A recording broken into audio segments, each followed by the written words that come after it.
It's Hilley and Hart. Well, it turns out I found the first tick of the year on me, that is, this morning. I repeat. Yep. 2:45 this morning, I got up, ran to the bathroom, went ahead, started getting ready for work, putting my shirt on, and my hand brushed across something on my side, and I was like, ooh, what was that? Was that a pimple or something? I was like, a little bump. What's going on? Yeah, so I looked in the mirror, and I go, wait a minute, I don't have a mole there. Oh, my God. And that sucker was attached. I had to give it a good hearty yank. And she means that literally, that sucker, okay? Uh-huh. So, it's the worst, man. It really is. The worst. And so I told the husband as I was leaving, I was like, you need to check yourself for ticks. He's Yeah. like, why? I go, I found one attached to me this morning. Ugh. Now, where might you have been that you picked it up? You haven't been in the woods or anything, Who right? knows? I mean, they're everywhere. I mean, you can, just going outside, you can get them. But, we do have 2 dogs. I gave them their flea and tick meds June 1st. My guess is this guy was going to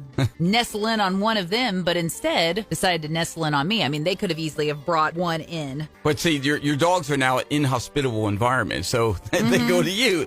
So then they go to me. I was feeding them this morning, and I go, hey, guys, I found a tick this morning. And I looked at Gemma's sweet little face, and I go, I know, you didn't bring it in. My good best girl. Then I looked at old Hot Mess Express Magnus, who's just grinning and wiggling, and I go, it was you, wasn't it? I know it. Yeah. It was you. We've been battling fleas a bit. And we know Hammy and Molly, it didn't come from them because they both got their flea medication. And we tried Frontline on Sonny the cat. That really didn't seem to help him at all. And he spends time outside. He's an indoor-outdoor, so he'll come in. So anyway, he had fleas. So we finally got that Capstar, the pill. Okay. That doesn't prevent them, but it gets rid of the ones that are on there. Right. So we gave it to him mixed in tuna, by the way, which he loved. Oh, there you go. Put him outside for 2 hours, and then it starts raining. He's on the porch, covered with the roof on that. Yeah. But he couldn't come in yet. And he's sitting at the door like, do you not love me anymore? And I'm like, I'm sorry, buddy. You got to stay out there while the fleas jump off you, That lady that was over this weekend, she seemed to like me. Call her up. Oh, Sonny, between you and Jordan, you were both over. I'll tell you that story later why you were. He looked at you two like, I don't really know you people. Yeah.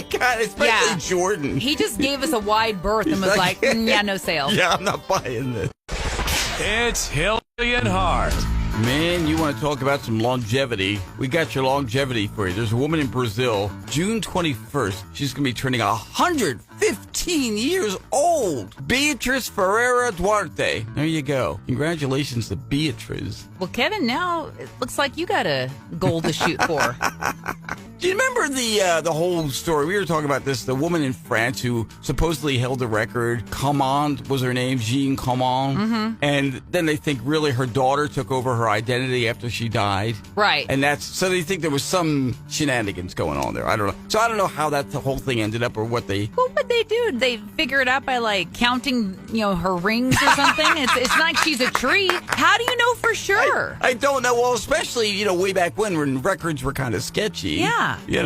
So I don't know, but I would imagine this woman, Ms. Duarte, they have a birth record, an official birth record from her from 115 years ago, which would be like what, 1911? I would think. I don't know. You don't just walk into the Guinness records and say, "Hey, I'm the oldest woman now." Oh, okay, thanks. If it's that easy, I'm going to go there this week. We'll put you in the book.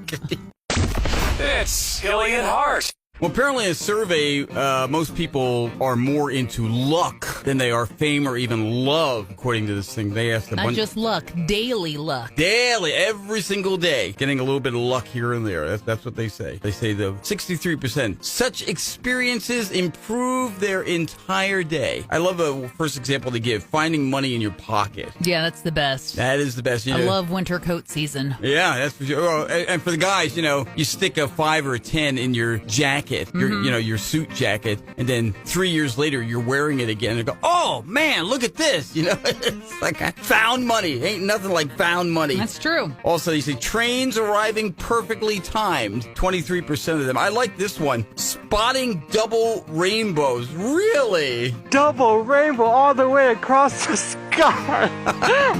Woo, that guy was into it, let me tell you. I was going to say, I always thought finding a 4-leaf clover, something like that. That I'm sure that would fit in here just as well. We love luck, that's for sure. It's Hilley and Hart.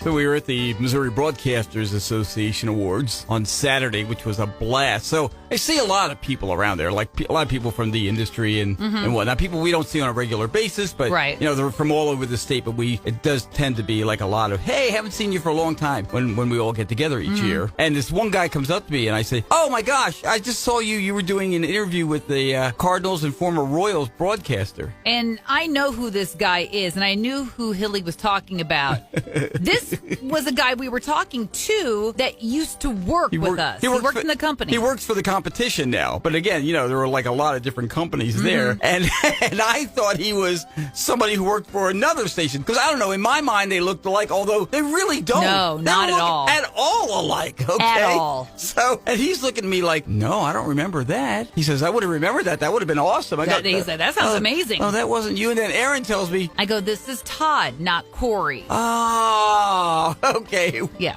And then I saw Corey later. Then Corey comes up to our table later. He goes, hey, how you doing, brother? I go, hey. Then I got to launch into, hey, I saw the interview you were doing with that. He goes, oh, yeah, that was awesome. As I just sat there and shook my head. Strong feelings of deja vu. It's Hilley and Hart. Well, we still got a little ways to go till December yet. But when it comes to Christmas, the most popular non-traditional Christmas gift is a puppy. No shocker there. Just remember, if you give somebody the gift of a puppy, that's a gift that you're giving for the next, 10 to 12 years. Yeah, maybe if not more. Possibly more. I mean, we've got a 16-year-old at our house, so. Exactly. Number 2, a trip to Disney World. Who's giving trips to Disney World for Christmas? Nobody I know. Can I get on your list? I know. I've never been to Disney World. It's Hilley and Hart. Missouri's starting to see more and more bear around, black bears. Well, in Missouri, just so you know, there's a strange law you need to be aware of. It's illegal for you to drive a vehicle with an uncaged bear inside. Now, this law dates back to the era of course, traveling circuses, roadside shows, when people would occasionally transport exotic animals in the back of their trucks or in their cars. Or even in the back seat of the car? Yeah. I wonder. And back then, lawmakers decided, hey, you know what? A bear loose in your vehicle, that's a little bit of a driving distraction. I don't see what danger they're anticipating there, but there you go. Yeah, so just in case nobody's told you, don't put a bear in the back, okay? That's right. Now you've been told. We want to save you a ticket. It's Hilley and Hart. Just in case you're not up to date on the latest dating/relationship terms, here you go. Here's the latest, or one of the latest anyway. Wildflowering. It's where couples, they really don't want to give the relationship a label. They just want to, they're like free as the wildflowers. That's the whole idea. That's what that's all about. Oh, are we going together? Are we dating? I don't know what that's all about. I kind of thought it was kind of like sprinkling wildflower seeds. Maybe you were like sprinkling yourself around to multiple people. I don't know. Wow. I don't understand these wild terms these days. I've got an image there, and I'm sure it's not what you intended. So, but yeah, there you go. So no, I know you. I know how your mind works. It's definitely not what you thought. I'm glad to hear that. Wildflowering is Gen Z is doing this a lot. They say it tends to be to counter overthinking in an era where daters analyze text messages and debate when to make relationships official. That's nothing new. Everybody's always overthinking. When you first start seeing somebody and you like them, of course your mind's going, well, do they like me? Well, hang on, let me go back and read these texts. Or let me go back to that conversation we had and he said XYZ. But what does that mean? And he said it in a certain way. Yeah, what exactly does that mean? It's nothing new. They just like giving terms now to things, that's all. So exactly. It's wildflowering, in case you're wondering.